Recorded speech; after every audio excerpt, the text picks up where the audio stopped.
பிரியமானவர்களே, இயேசு கிறிஸ்துவின் நாமத்தில் நான் உங்களை வாழ்த்துகிறேன். இந்த நயகரா நீர்வீழ்ச்சிக்கு அருகில் நின்று உங்களோடு கூட வேத வசனத்தை சொல்லுவது எனக்கு ரொம்ப சந்தோஷம். பின்பு இதில் ஒரு டவர் தெரியுதில்ல, அந்த டவர் மேகங்கள் வந்து அப்படியே தவழ்ந்து கொண்டு இருக்கிறது. இந்த டவர் இருக்கிற இடம் கனடா தேசம், நான் நின்று கொண்டு பேசுகிற இடம் அமெரிக்கா தேசம். இந்த ரெண்டுக்கு நடுவாகத்தான் இந்த நயகரா நீர்வீழ்ச்சி விழுந்து அந்த நயகரா நதி பாய்கிறது. ரொம்ப பிரம்மாண்டமான அழகான இடம். ஒவ்வொரு நாளும் இங்கே லட்சக்கணக்கான மக்கள் கனடா பகுதியிலே சரி, அமெரிக்கா பகுதியிலே சரி, இந்த நதியின் அழகை பார்ப்பதற்கு திரளாய் கூடி வருகிறார்கள். அந்த நீர்வீழ்ச்சியில தண்ணீர் விழுகிற சத்தம் கேட்குதில்ல, ரொம்ப இனிமையா இருக்கும். இந்த இடத்துல அமைதியா, ரொம்ப மனதுக்கு ரம்மியமாய் இருக்கும். ஆண்டவருடைய சிருஷ்டிப்பு எவ்வளவு ஆச்சரியம் இல்ல? சரி, இன்னைக்கு ஆண்டவர் இன்னைக்கு என்ன வசனம் வைத்திருக்கிறான்னு கேட்கிறீங்களா? ஏசாயா 41:17 வசனம், நான் அவர்களுக்கு செவி கொடுத்து இஸ்ரவேலின் தேவனாகிய நான் அவர்களை கைவிடாதிருப்பேன். தன்னுடைய ஜனத்தை குறித்து ஆண்டவர் சொல்றாரு, நான் என் பிள்ளைகளுக்கு செவி கொடுத்து அவர்களை கைவிடாதிருப்பேன்.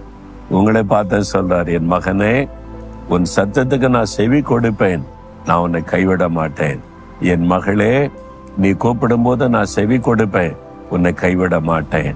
மனிதர்கள் கைவிடலாம், நம்பினவர்கள் கைவிடலாம், ஒருவேளை நீங்கள் ரொம்ப நேசித்து எதிர்பார்த்தவர்கள் கூட கைவிட்டு இருக்கலாம். அவங்க கை தாங்குவாங்க, உதவி செய்வாங்கன்னு எதிர்பார்த்து கொண்டு இருந்தேன், கைவிட்டுட்டாங்களே அப்படின்னு கலங்குறீங்களா? கைவிடாத ஒரு தேவன் உங்களுக்கு இருக்கிறார். எந்த சூழ்நிலையிலும் அவர் உங்களை கைவிடவே மாட்டார். உன்னுடைய கூப்பிடுதலுக்கு செவி கொடுத்து உதவி செய்கிற ஒரு தேவன். ஆண்டவர் தான் உங்களை பார்த்து சொல்லுகிறார். என்னுடைய ஊழிய பாதையில, நான் கடந்து வந்த பாதையில ஆரம்ப நாட்கள்ல எனக்கு உதவி செய்வேன்னு இத்தனை பேர் வாக்கு கொடுத்தாங்க. என்னுடைய ஊழிய காரியத்துல, என்னுடைய சொந்த காரியத்துல நான் உதவி செய்யறேன், நான் ஹெல்ப் பண்ற வாக்கு கொடுத்தாங்க. ஆனா ஒரு டைம் வந்தபோது அவங்க மறந்துட்டாங்க. அவங்க உதவி செய்யவும் இல்லை, அவங்ககிட்ட இருந்து எனக்கு நன்மை வரவும் இல்லை. ஒரு கைவிடப்பட்ட மாதிரி தான். இப்படியெல்லாம் வாக்கு கொடுத்தாங்களே, சொன்னாங்களே, அப்படியெல்லாம் நான் நினைத்திருக்கிறேன். அப்ப ஆண்டவர் எனக்கு கற்றுக் கொடுத்தார், கைவிடாத தேவன் நான் மாத்திரம்தான், நான் உன்னை விட்டு விலகவும் மாட்டேன், கைவிட மாட்டேன்னு வாக்கு கொடுத்திருக்கிறேன். மனிதர்கள் அதனால அவங்க மேல வருத்தப்படாத, உனக்கு உதவி செய்ய அவங்க விரும்புறாங்க. அவங்களுக்கு முடியாத சூழ்நிலை, அவங்களுக்கு இப்போ உள்ள சூழ்நிலையில முடியாத ஒரு நிலைமை, அதனால அவங்களால செய்ய முடியல, அதனால மனிதர்கள் ஏமாத்திட்டாங்கன்னு நீ நினைக்காத. கைவிடாத தேவன் நான் இருக்கிறேன்ல, நீ என்ன நோக்கி பார்க்கணும் என்பதற்கு தான் இந்த பாதையில நடத்துகிறேன் அப்படின்னு ஆண்டவர் எனக்கு கற்றுக் கொடுத்திருக்கிறார்.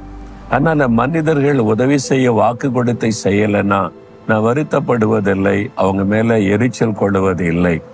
அந்த மாதிரி சூழ்நிலைக்காக தேவனை துதிக்கிறேன். உங்க வாழ்க்கையில கூட சில மனிதர்களை நம்பினீங்க, அவங்கள சார்ந்து கொண்டீங்க. குடும்பத்தார், உறவினர்கள், தெரிஞ்சவங்க, ரொம்ப பழகினவங்க, அவங்க முடியலன்னு சொல்லிட்டாங்க, கைவிட்டுட்டாங்கன்னு நினைக்கிறீங்களா? இல்லை, அவங்க நல்லவங்க, உங்களுக்கு உதவி செய்ய பிரயாசப்பட்டாங்க. இப்போ உள்ள சூழ்நிலை அவங்களால முடியலை, அவ்வளவுதான். அவங்களாலையும் முடியலே நீ வருத்தம் அவங்களுக்கு இருக்கும். அதனால அவங்க மேல எரிச்சலும் கோபம் கொள்ளாதங்க. இப்போ உங்களுக்கு உதவி செய்ய திராணி உள்ள, தகுதி உள்ள, வல்லமை உள்ள ஒருவர் சொல்லுகிறார், நான் உன்னை கைவிடாதிருப்பேன். அவர் வானத்தின் பூமி உண்டாக்கிய ஆண்டவர், அவர் சகல செல்வத்தின் தன் கைக்குள்ளே வைத்திருக்கிற தேவன். அவர் உங்களை கைவிட மாட்டார்னு வாக்கு கொடுத்திருக்கிறார்ல, அவரால் செய்ய முடியும். எந்த சூழ்நிலையை மாற்ற முடியும், எவ்வளவு பெரிய தேவைகளை சந்திக்க முடியும், உங்களுக்காக வழிகளை திறக்க முடியும், அவரால் மட்டும்தான் முடியும். அதனாலதான் ஆண்டவர் உங்களை இந்த சூழ்நிலைக்கு கொண்டு வந்திருக்கிறார். அதனால என்னை கைவிட்டுட்டாங்க நீ மனிதர்களை குறித்து முறுமுறுக்காரங்க, குறை சொல்லாதங்க. இந்த சூழ்நிலைக்காக ஸ்தோத்திர ஆண்டவரே, நீங்க என்னை கைவிட மாட்டீங்க, நீங்க தான் வல்லமை உள்ள ஆண்டவர் அப்படின்னு நீ விசுவாசத்தை அறிக்கையிடுங்க. இன்றைக்கு அற்புதம் நடக்கும், இன்றைக்கே வழி திறக்கப்படும், இன்றைக்கே உங்களுடைய தேவை சந்திக்கப்படும். நான் உங்களை கைவிடாத தேவன் என்று சொன்ன ஆண்டவரை நீங்க துதித்து மகிழுவீங்க. இயேசுதான் என்னை கைவிடாமல் நடத்துகிறோர் என்று சொல்லுவீங்க. இந்த ஊழிய பாதையில இத்தனை ஆண்டு காலத்துல ஒரு முறை கூட ஆண்டவர் என்னை கைவிட்டதில்லை, என்னை வெட்கப்பட விட்டது இல்லை.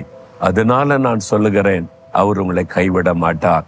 இன்றைக்கு இப்போ நீங்க சொல்லுங்க, ஆண்டவரே நீர் கைவிடாத தேவன், நான் உம்மிடத்தில் என் காரியத்தை தெரியப்படுத்துகிறேன், நான் விசுவாசிக்கிறேன் சொல்லுங்க.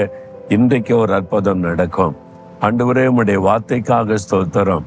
நீர் என்னை கைவிடாத தேவன், நான் உம்மை விசுவாசிக்கிறேன். இன்றைக்கு இந்த காரியத்துல எனக்கு ஒரு அற்புதம் செய்யும். மனிதர்களுடைய உதவி எனக்கு கிடைக்காமல் போனதற்காக கூட நான் உம்மை துதிக்கிறேன். நீர் எனக்கு அற்புதம் செய்து என்னுடைய காரியத்தை மாற்றி அமைக்க போகிறதற்காய் ஸ்தோத்திரம். இயேசுவின் நாமத்தில் ஜெபிக்கிறேன். ஆமேன், ஆமேன்.